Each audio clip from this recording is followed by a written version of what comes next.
How the Glazers took over Manchester United. The club was formed as Newton Heath Lear Football Club, the works team of the Lancashire and Yorkshire Railway Depot in Newton Heath, in 1878. The club split from the railway company in 1892 and remained under private ownership for almost 100 years, changing its name to Manchester United after being saved from bankruptcy in 1902. The club was the subject of takeover bids from media tycoon Robert Maxwell in 1984 and property trader Michael Knighton in 1989. Before going public in 1991, they received another takeover bid from Rupert Murdoch's Skybeak Corporation in 1998 before Malcolm Glazer's stake was announced in September 2003. By the end of 2003, Glazer had increased his shareholding from 3.17% to around 15%, which he almost doubled in the year up to October 2004. His acquisition of John Magner and J. P. McManus's 28.7% stake in May 2005 pushed his own up to around 57%, well over the 30% threshold that would force him to launch a takeover bid. A few days later, he took control of 75% of the club's shares, allowing him to delist the company from the stock exchange, and within a month, the Glazers took 98% ownership of the club via their Red Football parent company, forcing a squeeze out of the remaining 2%. The final purchase price of the club totaled almost £800 million. Most of the capital used by Glazer to purchase Manchester United came in the form of loans, the majority of which were secured against the club's assets, incurring interest payments of over £60 million per annum. The remainder came in the form of PIK loans, payment-in-kind loans, which were later sold to hedge funds. Manchester United was not liable for the PIKs, which were held by Red Football joint venture and were secured on that company's shares in Red Football, and thus the club. The interest on the PIKs rolled up at 14.25% per annum. Despite this, the Glazers did not pay down any of the PIK loans in the first 5 years they owned the club.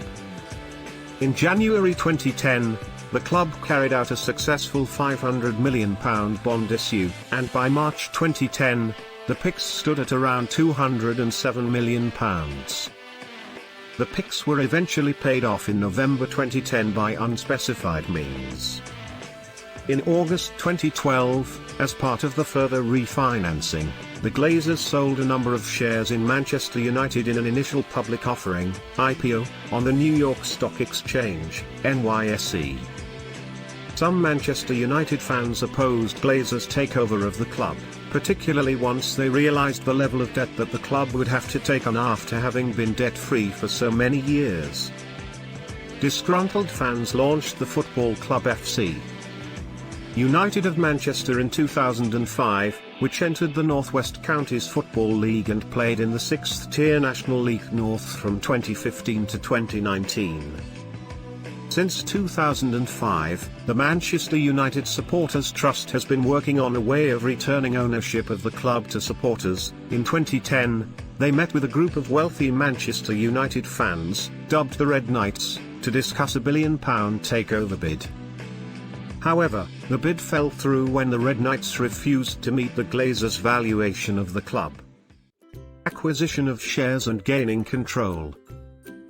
Following the Manchester United board's search for new investors, the Glazers purchased their first tranche of Manchester United shares on the 2nd of March 2003, spending around £9 million on a 2.9% stake, which they purchased through a holding company called Red Football.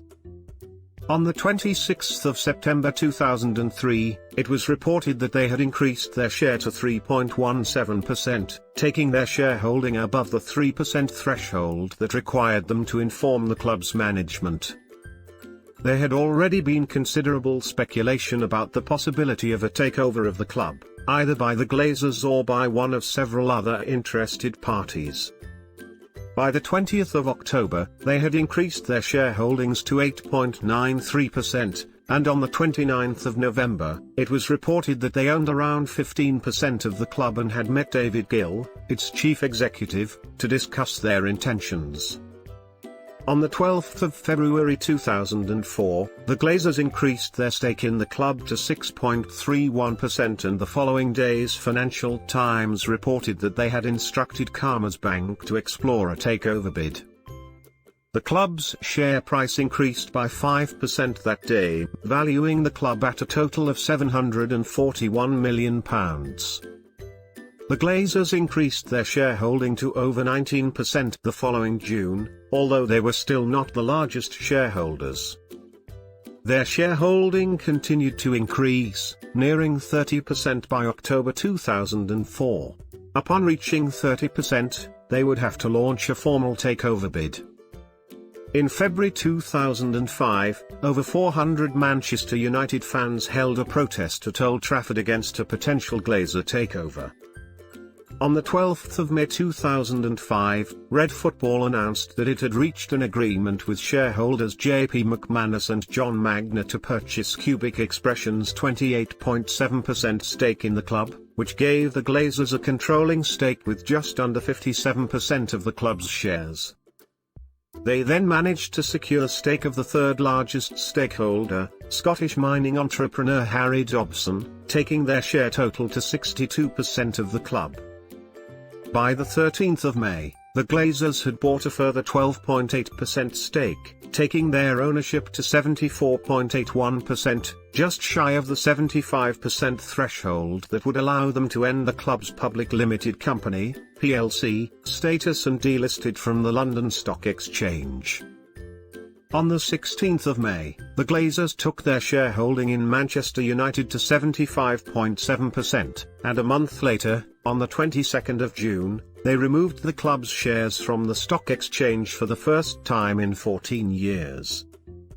The Glazers' shareholding increased gradually to 76.2% by the 23rd of May, when they made their final offer of 300 pence per share, with a deadline of 3 p.m. on the 13th of June. On the 26th of May, the Manchester United board wrote to the remaining shareholders indicating their intention to sell their own shares and advising the others to follow suit. In the same letter, Chairman Sir Roy Gardner and non-executive directors Ian Much and Jim O'Neill offered their resignations. On the 7th of June, Avram Glazer and his brothers Joel and Brian were appointed to the Manchester United board as non-executive directors. Despite the board's encouragement, the Glazers' share in the club had only reached 97.3% by the 14th of June, short of the 97.6% threshold required for a compulsory buyout of all remaining shareholders, prompting them to extend the deadline on their offer to purchase the remaining shares until 27 June. A statement released on the 28th of June said that Red Football's shareholding had reached 98%, 259,950,194 shares, prompting a squeeze out of the remaining shareholders. The final valuation of the club was almost £790 million, approximately $1.5 billion at the exchange rate at the time. The Glazers' reign so far. On the 29th of June 2005, on their first visit to Old Trafford after the takeover was completed, Joel, Brian and Avram Glazer were met with protests by around 300 Manchester United fans who opposed the club's new ownership. Around 100 members of Greater Manchester Police were called to the stadium in an attempt to quell any violence, but there were reports of missiles being thrown at the police vans and chants of "Die, Glazer, die." 2 people were arrested. The vice chairman of Shareholders United, Sean Bones, declared that the Glazer family are the enemies of Manchester United. Club director and former player Bobby Charlton issued a public apology to the Glazers for the reception they received. After the takeover, Manchester United continued to thrive, with the 2005-06 season seeing Old Trafford's capacity being expanded and a lucrative new shirt sponsorship deal signed in April 2006 with American company AIG, which had a large stake in a hedge fund company that helped to fund Glazers' takeover of the club. increased revenue from TV rights to each competition the club participates in, as well as its various sponsorship deals, also boosted the club's profitability. This came despite fears among many supporters that the debt incurred in buying the club could lead to insolvency. Contrary to the fears of many fans, the Glazers took action to ensure that Gill and veteran manager Sir Alex Ferguson remained at Manchester United, citing the duo's success with the club. In 2006, Malcolm Glazer's other two sons, Kevin and Edward, and his daughter, Darcy, were appointed to the Manchester United board as non-executive directors. Refinancing and current state. The debt taken on by the Glazers to finance the takeover was split between the club and the family, between £265 million and £275 million was secured against Manchester United's assets, 53, putting the club into debt for the first time since James Gibson saved them in 1931. This loan was provided by three New York hedge funds, Citadel, Oxif Capital Management, and Perry Capital. The total amount was £660 million, on which interest payments came to £62 million a year. The club stated, "The value of Manchester United has increased in the last year, which is why lenders want to invest in the club." This move represents good housekeeping and it ensures that Sir Alex Ferguson will be provided with sufficient funds to compete in the transfer market. The Manchester United Supporters Trust responded, "The amount of money needed to be repaid overall is huge. £660 million? It is difficult to see how these sums can be reached without significant increases in ticket prices, which, as we always suspected, means the fans will effectively be paying for someone to borrow money to own their club." Under the terms of the Glazers' refinancing, as they were unable to repay bondholders by the 16th of August 2010, the overall interest rate on the loans rose from 14.25% to 16.25%, resulting in annual payments of around £38 million. On the 11th of January 2010, shortly before an announcement that Red Football's debt had increased to £716.5 million, $1.17 billion, Manchester United announced its intention to refinance the debt through a bond issue worth approximately £500 million. They managed to raise £504 million in just under 2 weeks, meaning that they were able to pay off almost all of the £509 million owed to international banks. The bonds were issued in two tranches, one with a coupon rate of 8.75% worth £250 million, and the other with a coupon rate of 8.375% worth $425 million. The annual interest payable on the bond came to approximately £45 million per annum, with the bond due to mature on the 1st of February 2017. Contained within the bond prospectus were covenants that would allow the Glazers to filter large sums of money out of the club to repay the PICs by 2015. These include the carving out of £95 million in cash, the sale and lease back of the Trafford Training Centre at Carrington, and the ability of the Glazers to pay themselves 50% of the consolidated net income of the club every year. In May 2010, before the final game of the season, hundreds of Manchester United fans held a protest outside Old Trafford against the Glazer ownership. On the 16th of November 2010, it was revealed that the Glazers were to pay off the remaining £220 million contained within the PIC loans by the 22nd of November 2010.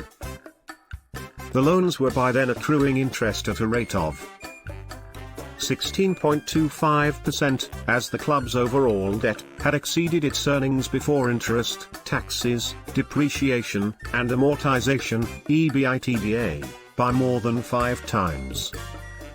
However, the club claimed that none of its own money had been put towards the repayment, raising questions as to how the Glazer family had raised the funds. Suggested methods include the sale of a minority stake in the club to a third party, the sale of some or all of the family's other businesses, and, the most likely option, the refinancing of the PICs with another loan at a lower interest rate. Thanks for watching the video. Kindly like, share and subscribe to the channel for more content.